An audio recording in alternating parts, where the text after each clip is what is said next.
All right, chapter 22. I slept late the next morning, and when I awoke to bright sunshine, I darted from my bed. Why was it so quiet in here?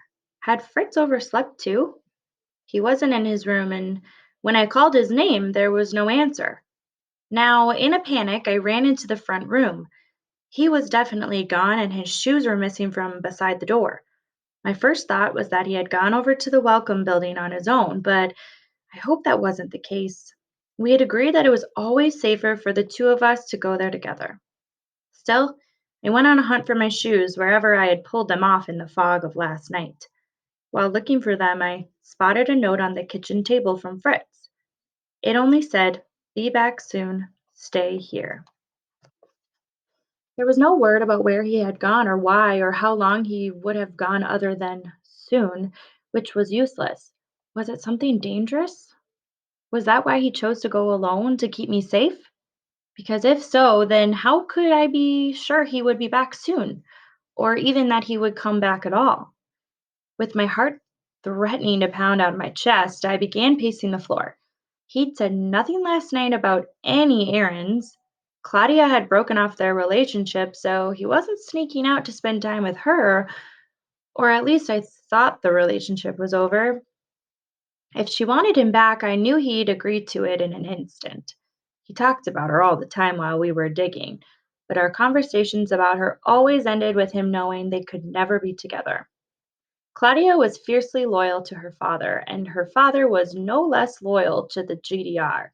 He wouldn't trust Fritz within a kilometer of her. Finally, I gave up pacing. Not because my anxiety was any better, but because I suspected whoever was on the other end of the hidden microphones might somehow figure out I was pacing and wonder why. We had dishes in the kitchen sink that hadn't been done in days. I washed those up and then swept the floor of all the dirt we had tracked in. Slowly, I became absorbed in that work because even if I didn't know what was happening with Fritz, at least I was doing something.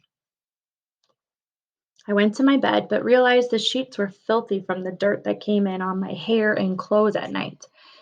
It didn't seem right to make up an unclean bed, but I didn't feel like washing the sheets and hanging them to dry either. A quick glance at Fritz's bed showed he was even worse than mine, and I left them both unmade. It was only then, as I slowed down, that I realized how hungry I was. I had missed supper last night, and the sandwiches I made for Fritz and me at lunch got thinner every day. Fritz hadn't told me how much money Mama sent in her last letter, but he felt like we ought to save whatever what was left for tunneling supplies rather than groceries. The more I went through our empty cupboards, the more I disagreed. We needed food. Mama kept a cookie jar on top of the refrigerator. I never went into it because, as far as I could tell, it had never held cookies or sweets of any kind. But our food supplies were getting low. If she had stashed anything in there, I wanted it. The open cookie jar and immediately I opened the cookie jar and immediately all my hopes deflated. It was empty. Well, of food anyway. An old envelope was at the bottom though, and I pulled it out. Then caught my breath in my throat. It was a letter from Papa. The date stamp said September 1961, about the time the wall replaced the barbed wire fence. I pulled out his letter, which began, "To my dear family." But every line after that was blacked out with thick black marker. Every single line. No wonder Papa never wrote to us. There was no point in it. The envelope was addressed with our apartment number, and the return address came from West Berlin. If the return address was current, then that was where Papa lived now. And maybe his letters were blacked out, but if I wrote him, would my words be blacked out too? I couldn't see anything wrong with a daughter writing to her father in the West. No matter who the father was and no matter what the daughter really wanted, it should be okay. Well, that last part wasn't true. I did have to be careful. The letter I wrote to my father was simple. I said nothing more than what absolutely had to be written and weighed each word carefully, just in case the Stasi intercepted it. Papa, I hope all is well with you. We are all fine. though Mama is out of the city to take care of Oma Gertrude's broken leg. Could you please send us some money to help us plant a garden? Fritz is looking for work and we need a little extra. Love, Gerda. I debated whether to mention anything about the tunnel, but I couldn't figure out a way to word it that wouldn't tip off the Stasi.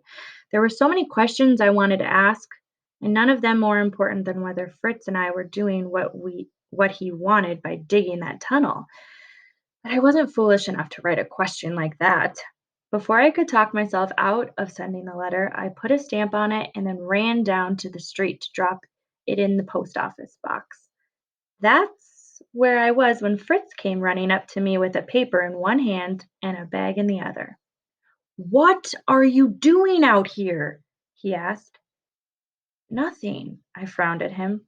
"Where were you? I've been worried." Fritz pulled me near the wall of our building and showed me the paper. They're called Scherbergarten, allotted spaces for interested families. The state gives permission to garden in certain areas legally. I went to ask if we might use that small piece of land near the Welcome Building to make a garden. This paper is our permit, and in this bag, I even have some small gardening tools and corn seeds. They just gave them to us? The condition is that we don't own the land, and we certainly can't live on it. And technically, they'll own everything we grow, though they said we could share in the harvest. They don't mind that it's so near the wall.